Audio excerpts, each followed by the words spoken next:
Hello everyone, welcome to Calm Minds YouTube channel. మన ఛానల్లో C programming సిరీస్ని start చేసాం. Already 15 parts అయితే complete అయిపోయాయి. ఒకవేళ చూడకపోతే పైన ఐ బటన్లో లింక్స్ ఇస్తాను, ఒక్కసారి వెళ్ళి చూసి ఈ వీడియోకి రండి. సో దట్ ఇప్పుడు నేను చెప్పబోయే టాపిక్ అనేది మీకు చాలా ఈజీగా అర్థమవుతుంది. సో లేట్ చేయకుండా మనం పార్ట్ 16 అయినా రికర్షన్ని స్టార్ట్ చేసేద్దాం రండి. మనం లాస్ట్ వీడియోలో ఫంక్షన్స్ గురించి నీట్గా క్లియర్గా చెప్పున్నాం కదా. ఒకసారి ఆ వీడియో చూడకపోతే అది చూసి ఈ వీడియోకి రండి. సో దట్ ఎందుకంటే ఆ రెండు కనెక్టెడ్ టాపిక్స్ అది అర్థమైతే మీకు ఈజీగా ఇది అర్థమవుతుంది. Okay, so first what is recursion? Recursion అంటే ఏంటి అంటే ఒక ఫంక్షన్ అనేది తనని తానే కాల్ చేసుకుంటుంది. Okay, function calling it self is called as recursion. నేను ఇది కోడ్ ద్వారా మీకు ఈజీగా చెప్తాను రండి. ఓకే, ఫస్ట్ అయితే మనం మన ఆన్లైన్ జీడీబీ కంపైలర్ ఓపెన్ చేద్దాం.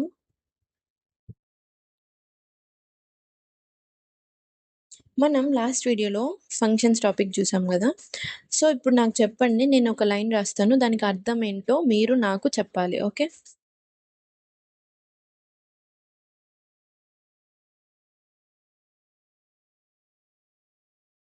బాగా చూడండి. ఓకే, ఇప్పుడు చెప్పండి ఈ లైన్కి what is the meaning of this line. మీరు లాస్ట్ వీడియో చూసుంటే ఈజీగా చెప్పగలరు. ఓకే, వాయిడ్ అంటే ఏంటి? Return type. అంటే మనం ఎటువంటి వాల్యూని రిటర్న్ చేస్తున్నాం ఈ ఫంక్షన్ నుంచి అని చెప్పేది రిటర్న్ టైప్. కరెక్ట్గా గెస్ చేశారా? గెస్ చేస్తుంటే వెరీ గుడ్. ఈ సబ్స్క్రైబర్స్ అంటే దీని అర్థం ఏంటి? ఎందుకు ఇక్కడ రాసాము? ఎస్, ఇది మన ఫంక్షన్ నేమ్, మన ఫంక్షన్ యొక్క నేమ్. నెక్స్ట్ ఈ బ్రాకెట్స్ ఖచ్చితంగా పెట్టాలి.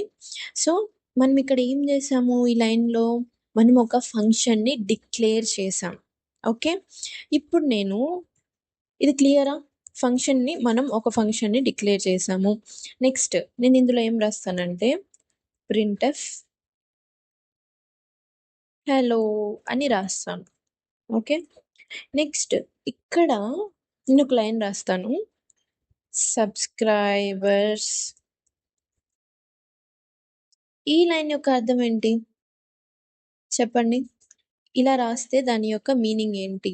మీనింగ్ ఏంటి అంటే మనం ఒక ఫంక్షన్ని కాల్ చేస్తున్నాం కదా. కరెక్టేనా? లాస్ట్ వీడియోలో చెప్పాను కదా, మనం ఒక ఫంక్షన్ని పిలవాలి అంటే మనం దాని యొక్క నేమ్ రాసి, ఫంక్షన్ నేమ్ రాసి బ్రాకెట్స్ అండ్ సెమీకోలన్ ఇస్తే మనం ఒక ఫంక్షన్ని పిలిచినట్టు. అంటే పిలుస్తున్నామంటే ఆ ఫంక్షన్లో ఏవైతే కోడ్ ఉందో, ఇదొక ఫంక్షన్ కదా, ఈ ఫంక్షన్లో ఏమైతే కోడ్ ఉందో ఆ కోడ్ అంతా ఎగ్జిక్యూట్ అవుతుంది. ఓకే, ఇప్పుడు నేనిక్కడ ఫంక్షన్ని పిలుస్తాను. ఎలా పిలుస్తాం? ఫంక్షన్ నేమ్ ఏదైనా ఇచ్చుకోవచ్చు మీరు. ఓకే, సో దీని యొక్క ఒక్కసారి వీడియో పాజ్ చేసి దీని యొక్క అవుట్పుట్ ఏమొస్తుంది అని ఆలోచించండి. మీరు కరెక్ట్గా గెస్ చేస్తే మీకు ఫంక్షన్స్ టాపిక్ అనేది అర్థమైపోయినట్లే. ఓకే, నీట్గా చూడండి, క్లియర్గా చూడండి, ఒక టైం తీసుకున్నా పర్లేదు, మ్యాక్సిమం ట్రై చేయండి. దీని యొక్క ఏమొస్తుంది రిజల్ట్ అనేది ఐ హోప్ మీరు ఆలోచించారనుకుంటున్నాను. సో ఫస్ట్ ఎక్కడి నుంచి స్టార్ట్ అవుతుంది కంపైలర్ చూడడం? ఇక్కడికి వస్తుంది అబ్బా ఫస్ట్, ఇంట్ మెయిన్ దగ్గరికి. ఎందుకంటే ఇది మన మెయిన్ ఫంక్షన్ కాబట్టి ఇక్కడికి వస్తుంది, చూస్తుంది. ఫస్ట్ లైన్లో ఏముంది? హలో వరల్డ్ అని ఉంది. సో హలో వరల్డ్ అనేది ప్రింట్ అవుతుంది. ప్రింట్ అయిన తర్వాత ఏముంది? ఈ ఫంక్షన్ని కాల్ చేస్తున్నాం మనం. ఈ ఫంక్షన్ని కాల్ చేస్తున్నాం కాబట్టి కంపైలర్ వెతుకుతుంది కోడ్ అంతట్లో. కోడ్లో ఎక్కడుంది సబ్స్క్రైబర్స్ అనే ఫంక్షన్? ఇక్కడుంది కదా. సో ఇక్కడుంది కాబట్టి ఈ ఫంక్షన్ లోపల ఏం జరుగుతుంది అని చెప్పి చూస్తుంది. ఏముంది ఫంక్షన్ లోపల? ఈ ఫంక్షన్ ఒకవేళ పిలిస్తే మనం ఇక్కడ పిలిచాం కదా, సబ్స్క్రైబర్స్ అనే ఫంక్షన్ని మనం పిలిచాము. పిలిచినప్పుడు ఇక్కడుంది మన ఫంక్షన్. సో ఇక్కడ ఏం జరగాలి? దాని లోపల ఉన్న కోడ్ అంతా ఎగ్జిక్యూట్ అవ్వాలి. మన దాని లోపల ఏముంది? హలో అని ప్రింట్ అవుతుంది.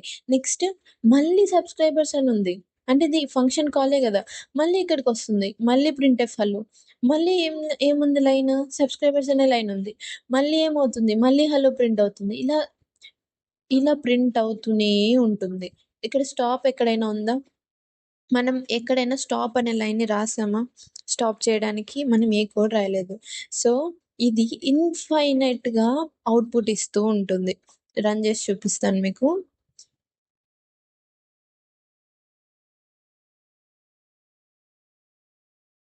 చూడండి అవుతూనే ఉంది. దీనికి స్టాప్ అనేది ఉండదు. చూసారా? వస్తూనే ఉంటుంది. హలో, హలో, హలో అని చెప్పి. ఎందుకంటే మనం కోడ్ చూసినట్లయితే ఇది మనం సబ్స్క్రైబర్స్ ఈ లైన్ రాయడం వల్ల ఒకసారి మళ్ళీ చెప్తాను. క్లియర్‌గా వినండి. ఫస్ట్ అయితే మనం ఒక ఫంక్షన్‌ని డిక్లేర్ చేసుకున్నాం. అసలు ఫంక్షన్స్ ఎందుకు యూజ్ చేస్తాం? కమెంట్‌లో కమెంట్ చేయండి. పాజ్ చేసి లాస్ట్ వీడియో క్లియర్ ఉంటే మీకు ఖచ్చితంగా చెప్పగలరు.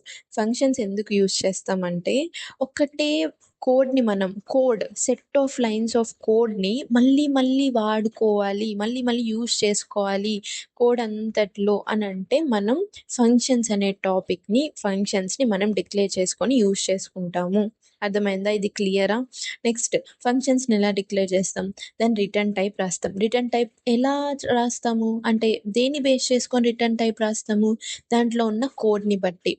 ఇక్కడ మనకేం జరుగుతుంది? జస్ట్ ప్రింట్ఎఫ్ జరుగుతుంది. ప్రింట్ఎఫ్ జరుగుతుంది కాబట్టి ఏం రిటర్న్ టైప్ యూజ్ చేస్తాం మనం? వాయిడ్ అనే రిటర్న్ టైప్‌ని యూజ్ చేస్తాము. ఒకవేళ ఇక్కడ మనకి ఒక నంబర్ అనేది రిటర్న్ వస్తుందనుకోండి, అప్పుడు ఏం యూజ్ చేస్తాము? ఇంట్ అనే రిటర్న్ టైప్‌ని యూజ్ చేస్తాం. ఒకవేళ ఒక క్యారెక్టర్ అంటే క్యారెక్టర్ అనే రిటర్న్ టైప్‌ని యూజ్ చేస్తాము. ఒకవేళ అది డబుల్ ఫ్లోట్ అయితే దానికి తగ్గట్లు మనం రిటర్న్ టైప్ ఇక్కడ ఇస్తాము. ఓకేనా? ఇది క్లియరా? ఫస్ట్ రిటర్న్ టైప్ రాస్తాము. తర్వాత మన ఫంక్షన్ నేమ్ ఇస్తాము. ఆ ఫంక్షన్ నేమ్ ఏదైనా పర్లేదు. మనం ఇవ్వచ్చు. నెక్స్ట్ బ్రాకెట్స్ ఖచ్చితంగా పెట్టాలి. లోపల కోడ్ రాస్తాము. అంటే మనం ఫంక్షన్ ఎందుకు యూజ్ చేస్తున్నాం? ఆ కోడ్‌ని మళ్ళీ యూజ్ చేసుకోవడానికి కదా! సో, ఆ కోడ్‌ని మనం ఏదైతే యూజ్ చేయాలనుకుంటున్నామో ఆ కోడ్‌ని ఇక్కడ రాస్తాము. ఓకే. రాసిన తర్వాత ఏం జరుగుతుంది? ఇంట్ మెయిన్ ఇస్తాము. అండ్ వెరీ ఇంపార్టెంట్ థింగ్ ఏంటి? ఇంట్ మెయిన్‌కి ముందే మీరు ఫంక్షన్‌ని డిక్లేర్ చేయాలి. చేసిన తర్వాత ప్రింట్ఎఫ్ ఇక్కడ అండ్ కంపైలర్ అనేది ఎక్కడి నుంచి కోడ్ చూడడం స్టార్ట్ చేస్తుందంటే ఈ ఇంట్ మెయిన్ ఫంక్షన్ నుంచి స్టార్ట్ చేస్తుంది.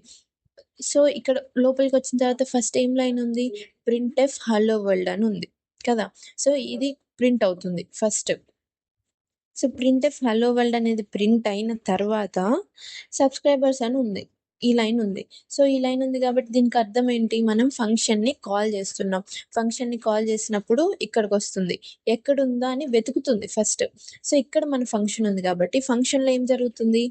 ఫస్ట్ హలో అని ప్రింట్ అయిన తర్వాత మళ్ళీ ఏముంది? సబ్స్క్రైబర్స్ అని మళ్ళీ ఫంక్షన్‌ని కాల్ చేస్తున్నాం. మళ్ళీ ఫంక్షన్ ఎక్కడుంది? ఇక్కడుంది. సో, మళ్ళీ ప్రింట్ఎఫ్ హలో అని వస్తుంది. నెక్స్ట్ లైన్ ఏముంది? మళ్ళీ ఇదొక లూప్ లాగా తిరుగుతా ఉంటుంది. అందుకని మనకి అవుట్‌పుట్ అనేది ఇన్‌ఫైనైట్ వస్తూనే ఉంటుంది.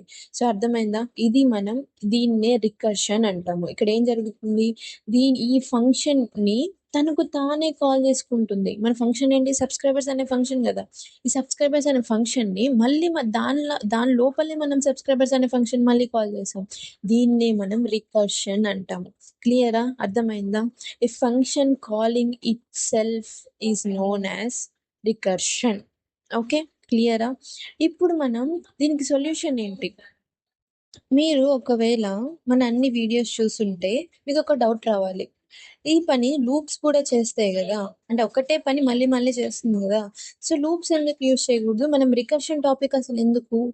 అని చెప్పి మీకు డౌట్ వచ్చుండాలి. వస్తే వెరీ గుడ్. దీనికి ఆన్సర్ నేను లాస్ట్‌లో చెప్తాను.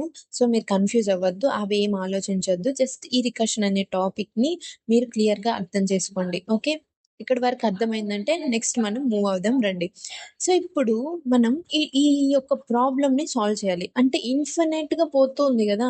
దీన్ని ఆపాలి. దీన్ని ఆపడానికి మనం యూజ్ చేసే కండిషన్‌ని బేస్ కండిషన్ అంటాం. ఓకే. ఏమంటాం? Base condition. మనం ఈ రికర్షన్‌ని స్టాప్ చేయడానికి అంటే ఇన్ఫినైట్ అవుట్‌పుట్ కాకుండా మనకి ఎక్కడి వరకు అవుట్‌పుట్ కావాలో అది స్పెసిఫిక్‌గా చెప్పడానికి మనం ఇచ్చే కండిషన్‌ని బేస్ కండిషన్ అంటాము. ఓకే.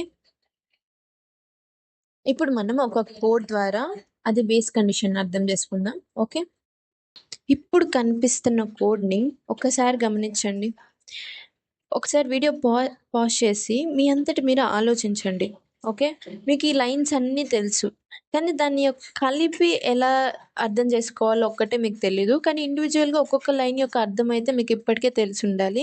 సో, ఒక్కసారి మీ అంతట మీరు ఆలోచించండి. ఏం జరుగుతుంది ఈ కండిషన్‌లో అని చెప్పి. ఓకే. ఐ హోప్ మీరు ఆలోచించారనుకుంటున్నాను. సో, ఒకసారి ఇది చూద్దాం రండి. ఫస్ట్ మనం ఏం చేయాలి? మనం ఇంట్ మెయిన్ దగ్గరికి వెళ్ళాలి. ఎందుకంటే కంపైలర్ అనేది ఇంట్ మెయిన్ దగ్గర నుంచి చూస్తుంది కోడ్ అనేది. సో ఇక్కడికొచ్చాం. ఇంట్ మెయిన్ ఇక్కడుంది. ఫస్ట్ లైన్ ఏముంది? కౌంట్ 1 అంట. అంటే కౌంట్ అనేది ఏంటిది? మన ఫంక్షన్ యొక్క నేమ్. ఫంక్షన్‌ని కాల్ చేసాం. ఓకే. ఈ 1 అంటే ఏంటి? 1 అంటే ఏంటో చెప్తాను రండి. సో ఇక్కడి వరకు అర్థమైందా? కౌంట్ అంటే ఒక ఫంక్షన్ నేమ్ ఉంది. మనం ఆ ఫంక్షన్‌ని కాల్ చేసాం. ఇప్పుడేం జరుగుతుంది? ఆ ఫంక్షన్ ఎక్కడుందో మనం వెతకాలి గదా! ఇక్కడుంది. ఓకే. సెకండ్ లైన్‌లో మనకి కౌంట్ అనే ఫంక్షన్ ఉంది. సో, ఈ ఫంక్షన్‌లో ఏం జరుగుతుంది?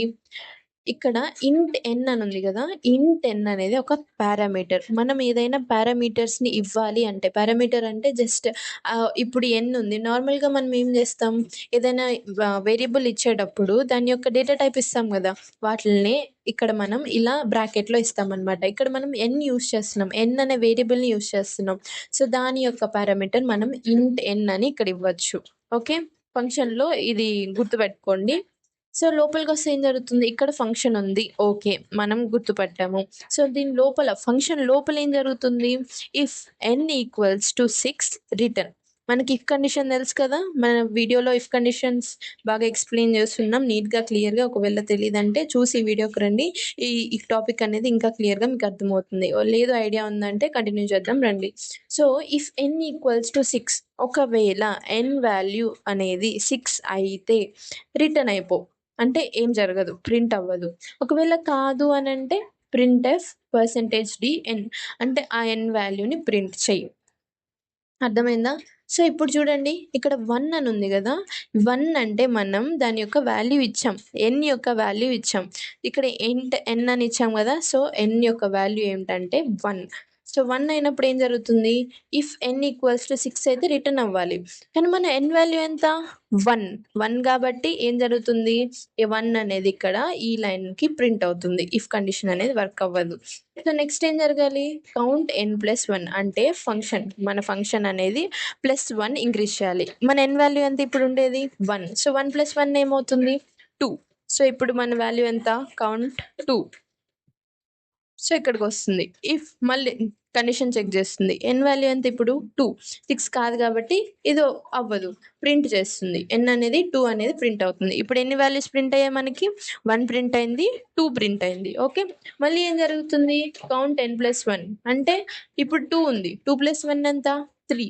3 కాబట్టి మళ్ళీ చెక్ చేస్తుంది కండిషన్. ఇది కూడా ఫంక్షన్ కాలే. అర్థమైందా? కౌంట్ అనేది ఫంక్షన్ కాలే. సో, ఈ ఫంక్షన్ మళ్ళీ వస్తుంది. రికర్సివ్ గదా మనం మాట్లాడుకునేది. రికర్సివ్ అంటే ఏంటి? Function calling itself. అంటే ఈ ఫంక్షన్ అనేది దానికదే కాల్ చేసుకుంటూ ఉంది. కానీ ఇక్కడ మనకి ఇన్ఫినైట్ వెళ్ళట్లేదు. ఒక కండిషన్ దగ్గర స్టాప్ చేస్తుంది. గమనించారా? దీన్నే మనం బేస్ కండిషన్ అంటాము. చూసారా? ఈ లైన్ అనేది మనకి బేస్ కండిషన్. అంటే ఎక్కడ స్టాప్ అవ్వాలి లూప్ అనేది చెప్తుంది. దీన్నే బేస్ కండిషన్ అంటాము. రికర్షన్ అంటే a function calling itself is known as recursion. అంటే ఆ ఫంక్షన్ దానికై అదే కాల్ చేసుకుంటూ ఉంటే దాన్ని రికర్షన్ అంటాము. ఇంతకు ముందు ఏం జరిగింది? ఇన్ఫినైట్ అవుట్‌పుట్ వస్తూనే ఉంది. అక్కడ స్టాప్ అనేది లేదు. కానీ ఇక్కడ చూసారా మనకొక బేస్ కండిషన్ వచ్చింది. అంటే స్టాప్ అవుతుంది. అలాంటి కండిషన్‌నే మనం స్టాప్ చేయడానికి రికర్షన్‌లో వాడే కండిషన్‌నే మనం బేస్ కండిషన్ అంటాము. క్లియరా? ఇప్పుడు మనకి ఈ ఇఫ్ ఉండడం వల్ల ఒకసారి మొత్తం చూడండి. ఇప్పుడు n అనేది ఫస్ట్ 1 ఇచ్చాం కాబట్టి 1 నుంచి వచ్చింది. 1-5 అనేది ప్రింట్ అవుతుంది. ఎందుకంటే 5 వరకు ఈఫ్ కండిషన్ అనేది సాటిస్ఫై అవ్వదు. వన్స్ n ఈక్వల్స్ టు 6 అయిందనుకోండి ఏం చేస్తుంది? రిటర్న్ అయిపోతుంది. సో, ఇదంతా ఏం వర్క్ అవ్వదు. సో, రిటర్న్ అయిపోతే మనకి ఇక్కడ 5 నంబర్స్ అనేవి మాత్రమే ప్రింట్ అవుతాయి. క్లియరా? 1-5 నంబర్స్ మాత్రమే మనకి అక్కడ ప్రింట్ అవుతుంది. ఒకసారి మళ్ళీ చెప్తాను వినండి. కోడ్ ఏం జరుగుతుందో. ఫస్ట్ మనకేం జరుగుతుంది? ఏ ఫంక్షన్ అంటే ఫంక్షన్స్‌లో ఏదైనా ఏ కోడ్ అయినా మెయిన్ నుంచి చూస్తుంది. కంపైలర్ అనేది మెయిన్ నుంచి చూస్తుంది. సో, మెయిన్ తర్వాత ఫస్ట్ లైన్ ఏముంది? కౌంట్ 1. కౌంట్ అనేది మన ఫంక్షన్ నేమ్. ఫంక్షన్‌ని కాల్ చేసాం. దాంట్లో ఒక పారామీటర్ అంటే ఒక నంబర్ ఇచ్చి పంపిస్తున్నాం. సో, ఫంక్షన్ ఎక్కడుంది? ఇక్కడుంది. ఓకే. ఇక్కడుంది. ఇంట్ n అనేది ఇక్కడుంది. దీని లోపల ఏం జరుగుతుంది? ఫస్ట్ మన నంబర్ ఎంత? 1. ఇంట్ n అనేది ఏంటి? పారామీటర్. n యొక్క డేటా టైప్‌ని అక్కడ ఇవ్వడం అంతే. సో, n=6 అయితే రిటర్న్ అవ్వు అని చెప్తుంది. దీన్నే బేస్ కండిషన్ అంటాము. లేదు n వాల్యూ 6 కాదు అని అంటే ప్రింట్ చేసేసుకో. ఓకే. సో 1 కాబట్టి మన n వాల్యూ ఇక్కడ ఏమవుతుంది ప్రింట్ అవుతుంది. నెక్స్ట్ లైన్ ఏముంది కౌంట్ n+1 అంటే 1+1 ఎంత 2 అయింది. కౌంట్ 2 అయింది.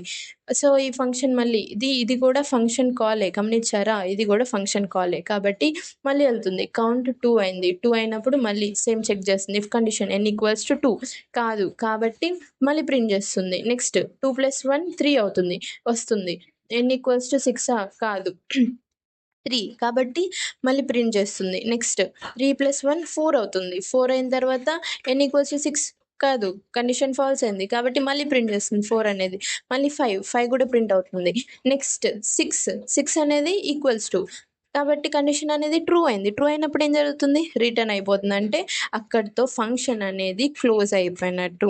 ఇలా మనం 1 to 5 నెంబర్స్ని రికర్షన్ యూస్ చేసి ఇక్కడ ప్రింట్ చేసాం. సో మీరు అనుకోవచ్చు లూప్స్ ఉన్నాయి కదా ఈ రికర్షన్ ఫంక్షన్స్ ఎందుకు అని అంటే ఈ చిన్న ప్రాబ్లమ్స్కి లూప్స్ యూస్ చేస్తాం. కొన్ని కాంప్లెక్స్ ప్రాబ్లమ్స్ వస్తాయి. మీరు ఫర్దర్ స్టడీస్లో మీరు చూస్తారు. అలాంటి ప్రాబ్లమ్స్ని మనం సాల్వ్ చేయాలంటే లూప్స్ ద్వారా చాలా కష్టమవుతుంది. అలాంటి టైంలో మనం ఈ ఫంక్షన్స్ రికర్షన్ టాపిక్ని యూస్ చేస్తాం. చాలా చాలా ఇంపార్టెంట్ టాపిక్. జస్ట్ ఇప్పటి వరకు అయితే మీరు ఇప్పుడు నేను ఏదైతే చెప్పానో ఇది అర్థం చేసుకుంటే సరిపోతుంది. ఓకే. నేను కొన్ని ప్రాబ్లమ్స్ ఇస్తాను. ఆ ప్రాబ్లమ్స్ని సాల్వ్ చేయండి. మీకు కొంచెం ఐడియా వస్తుంది. ఓకే. సో మనం మన పార్ట్ 79 పాయింటర్స్లో కలుసుకుందాం. అంతవరకు ఇప్పటి వరకు జరిగిన టాపిక్స్ అన్నీ నీట్గా క్లియర్గా చూడండి. మీకు ఏమైనా డౌట్స్ ఉంటే కమెంట్ సెక్షన్లో నాకు కమెంట్ చేయండి. నేను ఖచ్చితంగా రిప్లై ఇస్తాను. అండ్ ఖచ్చితంగా నేను ఇచ్చిన ప్రాబ్లమ్స్ ఏవైతే ఉన్నాయో ఖచ్చితంగా సాల్వ్ చేయడానికి ట్రై చేయండి. నేను చెప్తున్నాను కదా ఎప్పుడైతే మీరు ఎంత వినినా వేస్ట్. నేను చెప్పింది మీరు చేయడం అంటే ఓకే, కానీ మీరు మీ అంతట మీరు ఎప్పుడైతే మీ బ్రెయిన్కి పని చెప్తారో అప్పుడే మీకు కోడింగ్ అనేది వస్తుంది. ఓకే. అర్థం కాకపోతే ఒకసారి మళ్ళీ వెళ్ళి చూసి మళ్ళీ స్టార్ట్ చేయండి. ఫస్ట్ నేను స్టార్ట్ చేసి చూడండి, ఖచ్చితంగా అర్థమవుతుంది. ఒక 2 టైమ్స్ చూడండి, 3 టైమ్స్ చూడండి, ఖచ్చితంగా అర్థమవుతుంది. అండ్ అర్థమైన తర్వాతనే నెక్స్ట్ టాపిక్కి మూవ్ అవ్వండి. ఓకేనా? లేదు ఇది అర్థం కాకుండా ఉంటే నెక్స్ట్ టాపిక్ ఖచ్చితంగా అర్థం అవ్వదు. ఎందుకంటే ఇవన్నీ ఇంటర్ కనెక్టెడ్. ఇప్పుడు చూసారా లూప్స్ వచ్చాయి కదా! ఎందుకంటే ఇవన్నీ కనెక్టెడ్ టాపిక్స్ ఉంటాయి. సో ఖచ్చితంగా నీట్‌గా చూడండి. ఏమైనా డౌట్స్ ఉంటే నాకు కామెంట్ చేయండి. మనం నెక్స్ట్ వీడియోలో పాయింటర్స్‌లో కలుసుకుందాం. అండ్ మీ ఫ్రెండ్స్ ఎవరికైనా యూజ్ అనిపిస్తే దీన్ని షేర్ చేయండి, లైక్ చేయండి, ఛానల్‌ని సబ్స్క్రైబ్ చేసుకోండి.